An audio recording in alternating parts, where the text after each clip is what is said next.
for just any language. They are complete fascist basket cases that just flip out and now want to ban the word mother and father. You're a father, Alec. You know that children need discipline. You know what happens when you raise them without discipline. They become animals. I was in a Chinese restaurant last night in San Francisco. I love a dumpy restaurant that I go to. There was a kid, two of them, running around screaming at the top of the lungs. I mean, screeching, where the food, you couldn't even digest it. Now, I wasn't going to say anything because, you know, what are you going to do? I looked at the father. He was a nice-looking guy, not a weakling, but indulgent, afraid to say no to Johnny. The type that when Johnny defecates in his hand and wipes it on the wall, he will say, Johnny is an artist. That's a Chagall he just painted. Don't wipe it off the wall. These people are crazy. They are. They have no discipline themselves. Remember, if the father's 30, 32, 33, right, he may look good. He may be. What's amazing to me is that these guys are well built. They all go to the gym, right, Alex? They all got abs, but they have no cerebrum. They don't have the minds of men. Well, they have abs. They have good abs, but no cerebrum fold, no folds in the brain. They have folds in the stomach. It's like zomboids walking around, wild, crazy children. This child's made to be only one thing, which is a tort lawyer. That's all he can grow up to be. And if he fails at that, he can become a government worker. But aside from the facetiousness, okay, discipline gone, society going, breaking down, at the top gangster regime, sucking us dry. Paul Ryan, first speech, highway bill, highway bill, highway bill. Who's in the highway building business? Who makes the trillions off the highway bill? Are you in the highway business? You don't know. No, but Nancy Pelosi went into Congress worth about $500,000. Now she's worth hundreds of millions, and her husband suddenly became worth billions. She's a nice lady. Of course, I'm sure she's friends with Don Corleone. Very nice. She's a sweet grandmother. And you know what's also nice about Pelosi is the fact that her brother-in-law got about a $1.2 billion loan from the government for a solar plant in the Nevada desert. And he did so well in producing about 1 megawatt of energy for it that they gave him another $800 million, according to what I've recently read. How come it's not in any of the newspapers? Have you ever seen corruption like this? Couldn't even go on today. Yeah, what's wrong with Harry Reid giving billions in contracts to his sons? He's got like 4 or 5 of them. That's nothing. That shouldn't even be in the news. I mean, how dare you do your research? It's totally normal. The Republican Party? There is none. It's a one-party system, oligarchy. All the conservatives that were put in last year were put at the back of the bus. Remember how much hope we had in November when I wrote Stop the Coming Civil War? I said, hold your nose, go vote for Republicans, and we'll put their feet to the fire after they win. Guess what? Boehner has no feet. McConnell has no feet. There's no feet to put on the fire. They're empty shells. They were never men. They were never there. They were factotums of Barry from Honolulu. One party, period. It is a fascist dictatorship. He wants to crush us under his fist. He is the worst monster in the history of America. And if he uses an executive order to go around Congress on immigration, we need 10 million people immediately demanding that an impeachment hearing be started, whether or not those cowardly, useless gangster Republicans do it or not. We need a people's tribunal. Now, let's be positive for a moment. I agree. We need a people's tribunal and find these people guilty of war crimes.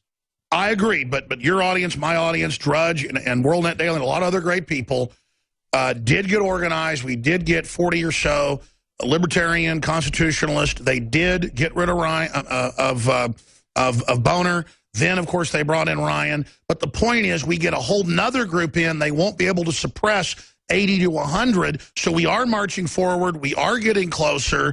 But I expect they're going to pull out all the stops now to try to shut down our free speech, which they've said they'll do to stop us wresting control. You said yourself 10 minutes ago there's going to be a revolution in this country. I hope it's peaceful. So specifically, Michael Savage joining us right now, michaelsavage.com, the new book, Government Zero, No Borders, No Language, No Culture.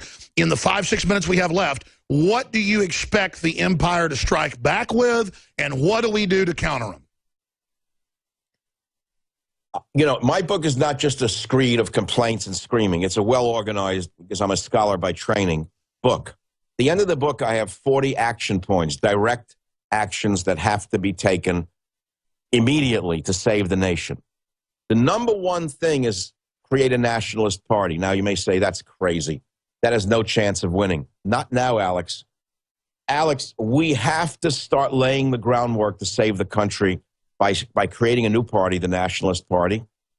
You know, there's a word going around liberal parents beware. The millennials are very conservative. Do you know that? Yes. You know that it's a conservative generation that's rebelling against the insane drug-addicted liberal parents? Yes. If we had a charismatic young leader, if I were 40 right now and knew what I know now and had the reach I have now, I wouldn't run for office, excuse me, it's corrupt. I'd create the Nationalist Party knowing that in 10 years we'd win in this country.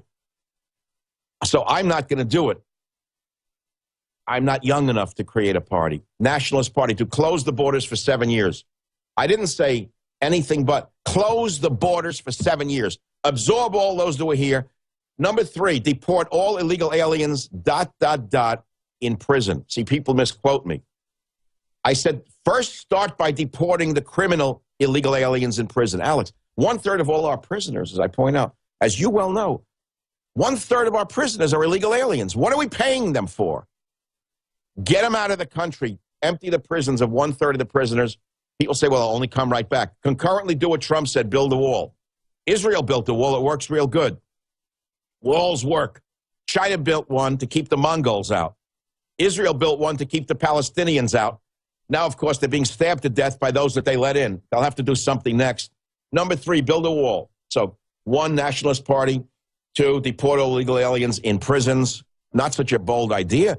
Who's in favor of keeping them in our prisons at $60,000 a year, other than the prison guard unions?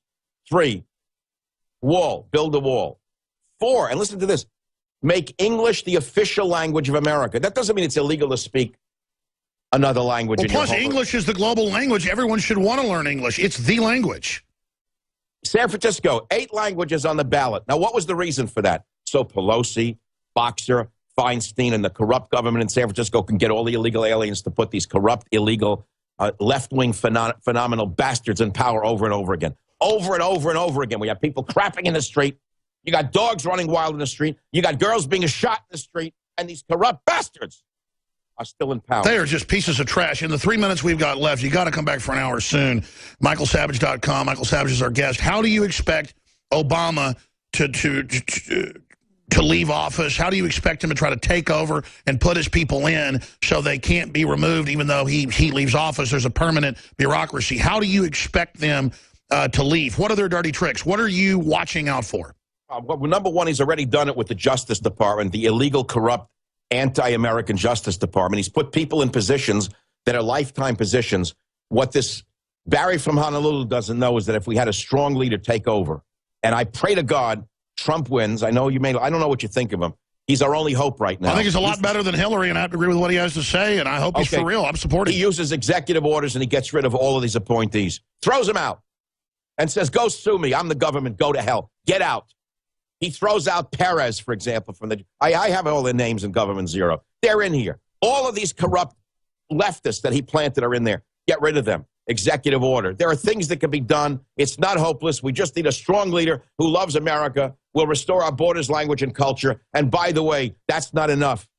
I want to see these people tried for the crimes they have committed. We have to. The corruption, the money, the contracts, the grants, the stolen money. Uruguay couldn't get away with this today. We're lower than a banana republic under this gangster regime. It is. I mean, it's just pure insider trading. Congress gets caught 5 years ago, so they go pass a law legalizing it. Well, you can't legalize child molestation just if they pass a law. I think we're getting ready to hit bottom. Is that what you mean by Government Zero, that 0 hours here? No, but it's a very good analysis. I didn't think of it. Thank you for your insight. I meant Government Zero means not a government of the people, by the people, and for the people, but a government of itself, by itself, and for itself. We have zero government. We have a lawless criminal group. Exactly. Zero representation. A government is supposed to be representative, not a group, a cadre of a 0.001% of trillionaires who put the stooges in and rob us dry. Mark Zuckerberg. Michael Savage, I'm going to read the book. My producer ran home with it, but it's amazing, powerful book. MichaelSavage.com. We'll come say bye to you during the break. Thank you for coming on with us, Michael. Thank you for listening to GCN. Powerful interview. We'll be back second hour. Just had a nice talk with Michael Savage during the break, and he said, Alex, you're the only host that gets me to blow my voice out.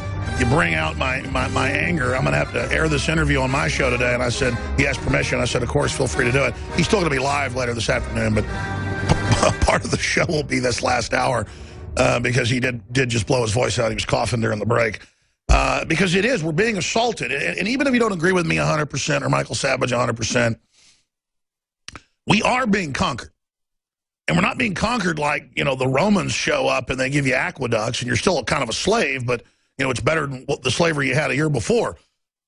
Because you could argue some of those regimes, you know, about 2,000 years ago, 3,000 years ago, well, 2,200 years ago when the real Roman Empire started up, were worse than the Romans. It's not like loving space aliens have showed up that want to give us free energy. It's like aliens have showed up that want to harvest our organs or something. And I'm not saying the globalists are aliens. It's an analogy. They don't have our best interest at heart. They have disdain for the public. They live on these giant, beautiful resort community areas on thousands of acres apiece, people like Pelosi and others. And then they're at war with free market rich people. Because I know, I've been in these communities. I know a lot of rich people. I've been invited to some very interesting places. And there'll be like helicopter pads across the way, and they'll say, yeah, that guy's the CEO of this. You know, he hates my guts. And this guy over here is okay, but he's leaving the country. And that lady over there, I'm kind of working on her, but, you know, she's just ignorant. So you got ignorant people that are ultra-rich. You got really hard-working folks that made their money themselves or took some family money and made it even bigger. They're almost always free market. They believe in people. They believe in humanity. They like getting down in the trenches. They're not disgusted by the masses of people. But you get around a globalist gangster. They are the most neurotic weirdos. Their staff won't look them in the eyes. They're totally hateful. They're super cold. They're always into beating people sexually. That's what the elites are into, is hurting people. That's their sexual fetish. And I don't mean like some light spanking or something. I mean really brutal stuff. And they're into being brutalized. They like hurting good things. Pedophilia is rampant in the elites. Just rampant. And you see that in the sociology, it comes out, but it's much worse than the statistics show. It is. I know so many people that also know really rich people. Some of the biggest names in America, and I'll say, at dinner, I'll say, tell me, what are they into sexually? And I'll say, what are they into religiously? And always out of the person's mouth is Satanism, the occult. I mean, these are really unhappy people. And that's all they've got's the darkness. And I don't mean some guy that goes to a rock and roll show and wears a pentagram T-shirt because he thinks the devil's cool. I mean people with helicopters and 15 jets and 20 mansions and, you know, had mistresses when they were 15 years old and now have, you know, just sex operatives all over the place. I mean, these folks are completely jacked. And they know talent when they see it, too. They know resistance when they see it. And I told people this 18 years ago, and I've told people this over time, and now folks can see that it was true, because a lot of it's come out in the news, but I personally was offered, you know, to join the New World Order repeatedly, off record. And people say, well, just tell us who. Well, then if I do that, I've lost the confidence. I don't, even if it's a bad person, if they're not telling me something illegal and it's in confidence, I don't ever tell them. I don't ever tell. I don't tell my wife about it. Plus, it's dangerous type stuff. But this morning I was on the elliptical and I really had a big epiphany. I was watching some show called Bling on VH1. They had it on. I wasn't watching it. And it was just flashing this purse, this car, this thing for the masses to watch. It was just the most soul-sucking garbage. And it's like, who would sell out for that, to hang around with a bunch of those mummies?